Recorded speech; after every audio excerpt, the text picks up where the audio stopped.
A very good morning, students. Our next theorem is Hadamard factorization theorem. The statement for this theorem is, if f of z is an entire function of finite order rho, then f of z is equals to z की power n exponential of gz multiplied with p of z, where m is the order of the possible zeros of z at z is equals to 0. G is the polynomial of degree not exceeding rho and pz is the canonical product associated with the sequence of non-zero zeros of f of z.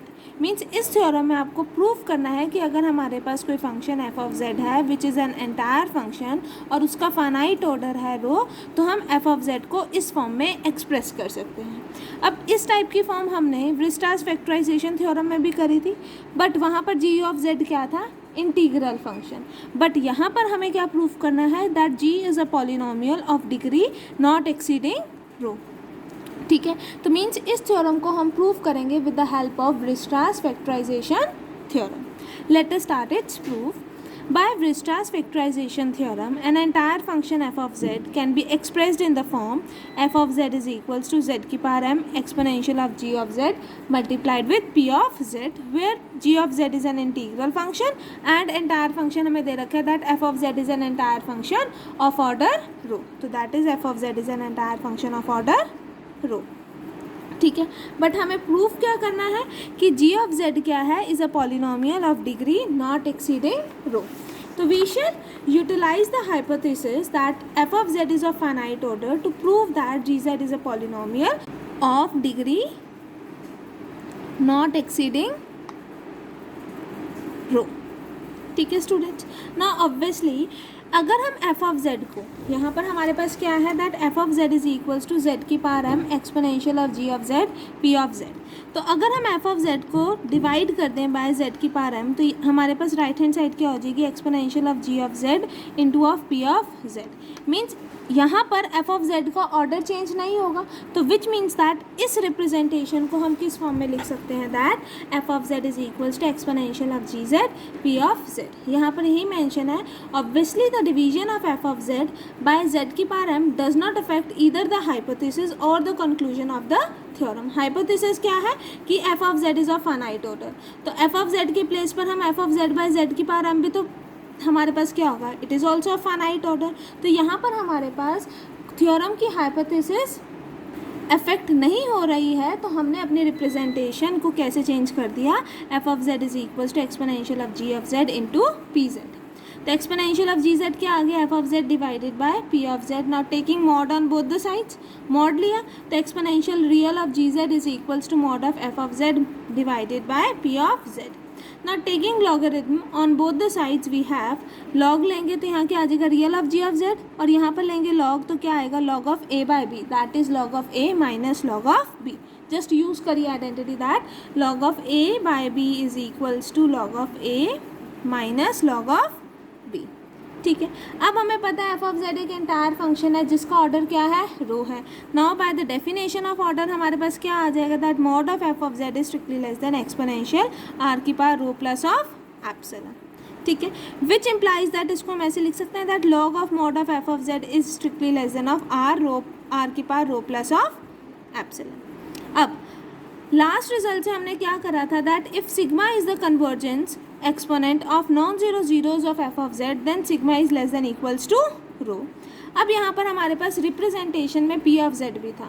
p of z canonical product है, तो हमने इसका मान लिया let sigma be the order of canonical product p of z. Also sigma is the order of canonical product p of z. तो अगर sigma order है तो by the definition of order हमारे पास क्या होगा कि log of mod of p of z is less than of r की power rho plus of epsilon. अब log of mod of p of z को हम ऐसे लिख सकते हैं ना, mod of log mod of p of z. क्यों, क्योंकि हमें पता है log is defined for positive arguments only. ठीक है ना, तो और हमारे पास लॉग की वैल्यू हमेशा पॉजिटिव ही आती है, तो दैट इज अगर मॉड x की डेफिनेशन देखें तो x आएगा जब x is positive and minus x जब x इज़ नेगेटिव. तो हमें पता है लॉग की वैल्यू पॉजिटिव ही आनी है, तो इसका मतलब मॉड ऑफ x की वैल्यू क्या होगी, x होगी. तो यहाँ पर mod of p of z is equals to p of z होगा.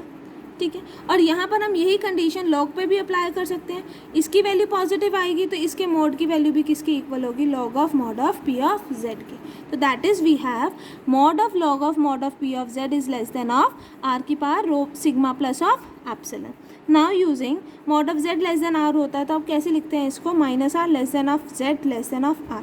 तो आपने ये वाला पार्ट कंसिडर करा तो यहाँ क्या आ जाएगा, माइनस ऑफ आर की power sigma plus epsilon less than of log of mod of P of Z which is less than of R की power sigma plus of epsilon. ठीक है, इन दोनों को कंबाइन करेंगे तो आपके पास, इन दोनों को लेंगे तो आपके पास क्या आ जाएगा, that log of mod of P of Z is strictly greater than of minus R की power sigma plus of epsilon which can be return as, just multiply करा on both the sides by minus तो inequality change होगी।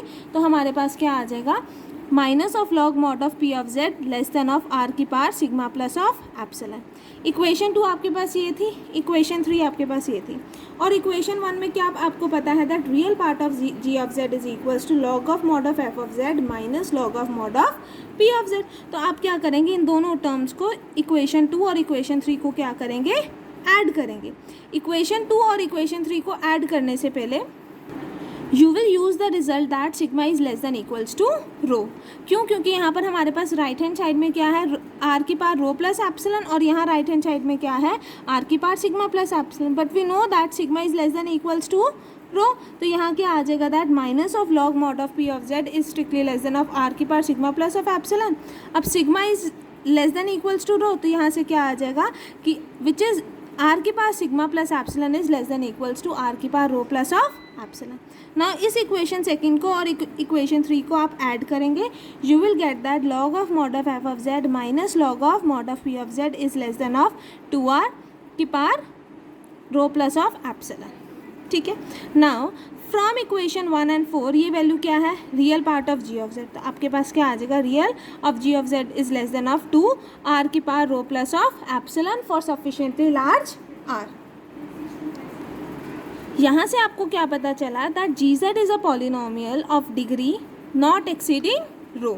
यही हमें proof करना था कि जी Z हमारे पास क्या है, पॉलिनोमियल है not exceeding rho which implies that genus of f is less than equals to रो।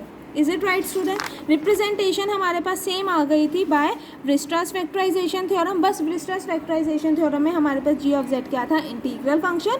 हेडमट में हमें क्या प्रूफ करना था कि G is a polynomial of degree not exceeding rho, वो हमने प्रूफ कर दिया। With this Hadamard factorization theorem का प्रूफ हमारा कंप्लीट होता है। ठीक है स्टूडेंट्स, नेक्स्ट क्लास में हम डिस्कस करेंगे corollaries of Hadamard factorization theorem. Thank you class.